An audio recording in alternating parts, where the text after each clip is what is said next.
Welcome to my channel. Best হেসেলে আরও একটা নতুন পর্ব দেখতে চলেছেন আপনারা, তাই আপনাদের সকলকে জানাচ্ছি স্বাগত। আজকে একটা দুর্দান্ত রেসিপি নিয়ে চলে এলাম আপনাদের সাথে শেয়ার করব বলে। রেসিপিটা সত্যি অসাধারণ, আমার মতো করে আপনারা বানিয়ে দেখুন, নিশ্চয়ই ভালো লাগবে। চিংড়ি মাছ দিয়ে একটা রেসিপি শেয়ার করব। আমি এখানে কিছু চিংড়ি মাছ নিয়ে নিয়েছি পরিষ্কার করে ধুয়ে, আর তাতে নিয়ে নিয়েছি নুন আর হলুদ দিয়ে মেখে। তো এবার এই চিংড়ি মাছটাকে আমি মিক্সিতে পেস্ট করে নেব, বা শিলনোড়াতে আপনারা বেটেও কিন্তু নিতে পারেন। আমি এখানে হাফ নারকেল নিয়ে নিচ্ছি।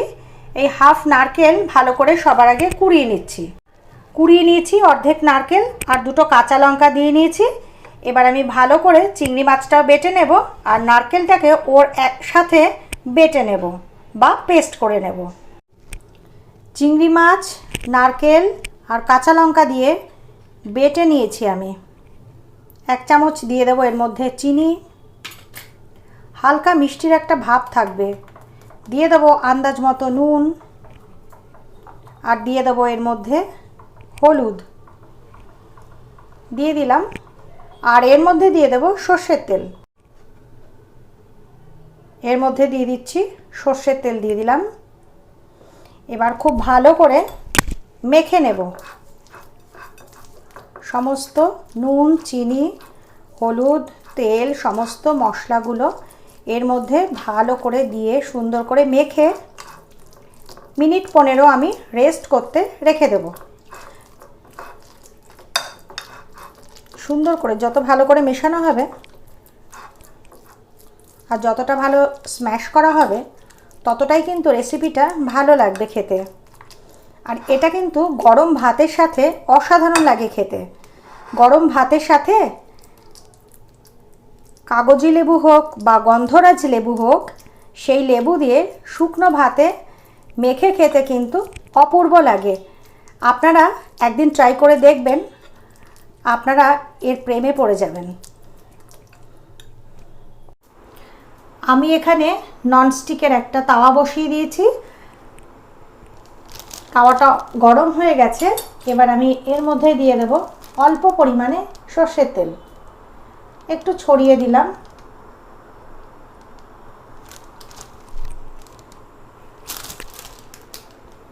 এবার আমি একটা ফয়েল নিয়ে নিয়েছি। আপনারা চাইলে কলা পাতার উপরেও কিন্তু করে নিতে পারেন। এই মুহূর্তে আমার কাছে কলা পাতা নেই, তাই আমি এভাবেই করে নিচ্ছি। এবার সমস্ত চিংড়ি মাছ বেটে রাখা এই সমস্ত উপকরণগুলো, পুরো চিংড়ি মাছটা আমি এর মধ্যে দিয়ে দিচ্ছি। এভাবে করে দিয়ে দিচ্ছি সুন্দর করে।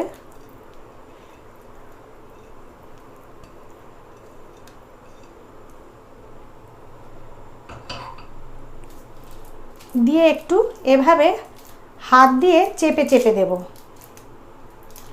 এভাবে একটু হাত দিয়ে চেপে চেপে দেব, ছড়িয়ে একটু চেপে চেপে দেব। ননস্টিকের তাওয়াটা খুব গরম হয়ে গেছে, এরকমটা হয়েছে। সুন্দর করে এভাবে করে আমি একদম বসিয়ে দিয়েছি। এবার এটাকে ধরে আস্তে করে এর ওপরে বসিয়ে দেব। ননস্টিকের তাওয়ার ওপরে বসিয়ে দিলাম, এভাবে বসিয়ে দেব। আর গ্যাসের ফ্লেমটাকে একদম সিম করে রাখবো। আমি এখানে ফয়েলটাকে এমনভাবে রেখেছি, এই পোর্শনটা দিয়ে যতটা এক্সেস রয়েছে সেটা দিয়ে এর ওপরটা আমি কাভার করে দিলাম। এভাবে পুরোটাই মুড়ে দিলাম।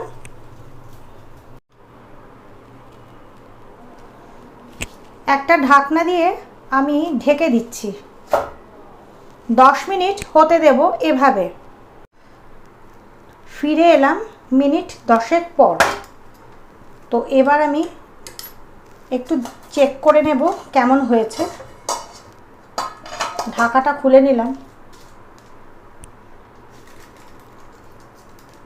এখান থেকে ঢাকা দিয়ে দিয়েছিলাম বলে একটু জল বেরিয়েছে, সেদ্ধ হয়ে গেছে।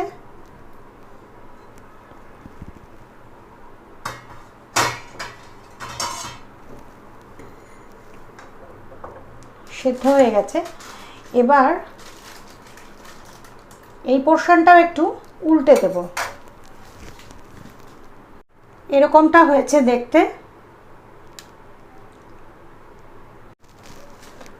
আমি এই দিকটাকে এরকম করে উল্টে দিতে চাইছি।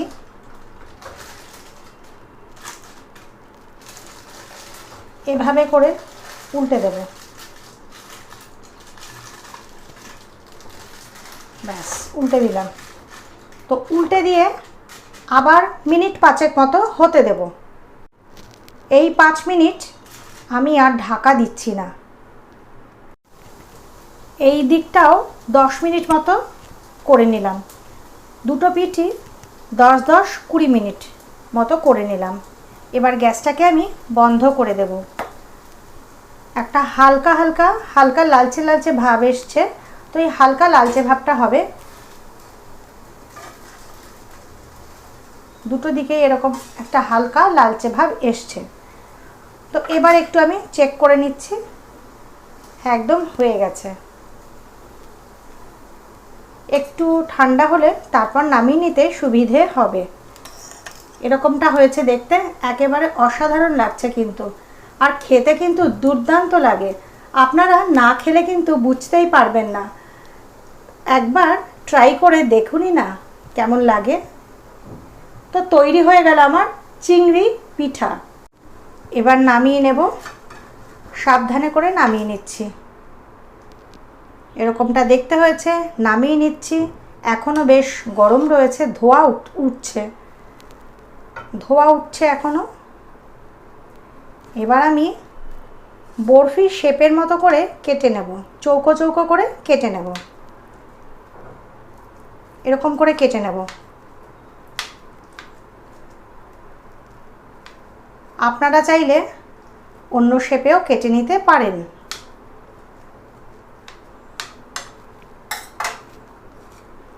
তৈরি হয়ে গেল আমার চিংড়ি পিঠা। এটা কিন্তু পূর্ব বাংলার একটা রেসিপি, আমি আপনাদের সাথে শেয়ার করলাম।